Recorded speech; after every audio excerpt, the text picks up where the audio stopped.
Well, tonight on Capitol Hill, new efforts to revive the expired Equal Rights Amendment. Tomorrow, the full House is expected to vote on a resolution to remove the deadline for states to ratify it.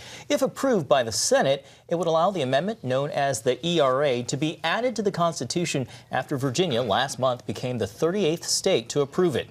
Today, House Speaker Nancy Pelosi joined ERA proponents ahead of the vote. Here we are in this Congress, which will during which time we will observe the 100th anniversary of women having the right to vote, and the ERA is still not enshrined in the Constitution. As a result, women still face inequality under the law. With this resolution, we take a giant step toward equality for women, progress for families, and a stronger America. But many legal experts and critics say this latest effort by Democrats won't fly, adding that women already enjoy equal rights protections under the Constitution. Well, here with us now is Penny Nance, CEO and President of Concerned Women for America. Penny, thanks for being with us. It's great being here. Thanks for having me. Penny, on the surface, the Equal Rights Amendment sounds pretty uncontroversial, non-controversial, something on which we can all agree. But your organization says if it becomes law, the ERA would actually remove protections for women. Explain. In a couple of ways, actually. The ERA, let's just remember, the ERA is something that's been around since the 70s and actually couldn't gain enough traction, enough states to actually become law. It was never ratified by 38 states. A couple of states added it later. Virginia was the last just recently, but that timetable had expired. And meanwhile, several states wanted to rescind the ratification. So that's why Justice Ruth Bader Ginsburg said that they needed to start over. Proponents need to start over legally for it to actually happen. But beyond that, this is an issue, and I'm not just saying this, NARAL has specifically told their constituents that this is about breaking down any prohibitions in any state against abortion. This is really about creating the inevitability on a federal level for abortion to be illegal, any reason, any number, all paid for by the taxpayer. And, you know, this is not just something we've made up. We've already seen it happen in both Connecticut and in New Mexico, in which they use state ERAs to break down the ability for there to be limitations on taxpayer funding for abortion.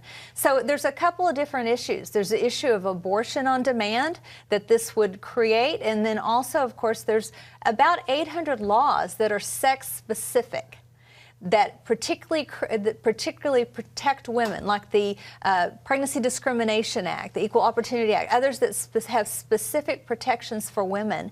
And this would take away the ability for there to be sex-specific legislation. And it's the opposite of what it claims to be. It actually is very hurtful and harmful to the well-being of women. And, you know, we're going to stand forth and speak truth into it. To your point, this would remove legal distinctions of gender. Penny, what would the implications there be, and what's kind of the fear? Well, and you kind of touched on it there when you said the word gender. The question of our day, really, and we're seeing it play out through the Equal Opportunity, or through the Equality Act, we're seeing it in court cases, is the definition of sex.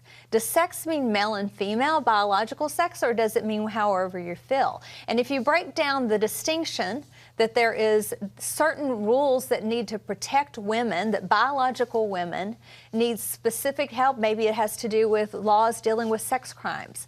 Should women be forced to register for to be in the military? So that, which was an early issue, right? So that's the question of the day. Do we deserve special protection in certain areas because biologically we need them, or should those all end? Penny, you alluded to this in the last answer. Ruth Bader Ginsburg, Supreme Court Justice, one of the liberal icons of the bench, said that she would like to see the effort start over. If that's how she feels, what does that say about how this legislation would fare if it was held up in a potential court battle? Well, in a court battle, I think that they would lose based on the facts of the case. You even have, again, Ruth Bader Ginsburg could not vote with them. And so, and she's the far left of the court. So I think that it's important, though, that we speak into this issue because it sounds so pretty. It's really about everything relating to abortion. That's what the ERA really stands for. What are you encouraging your supporters to do on this issue? They need to talk to their senators. They need to, you know, and of course the House is voting, I think, tomorrow on this. So they need to talk to the House members and senators and speak out against it. And as women, and remember, it's women that defeated the ERA the last time.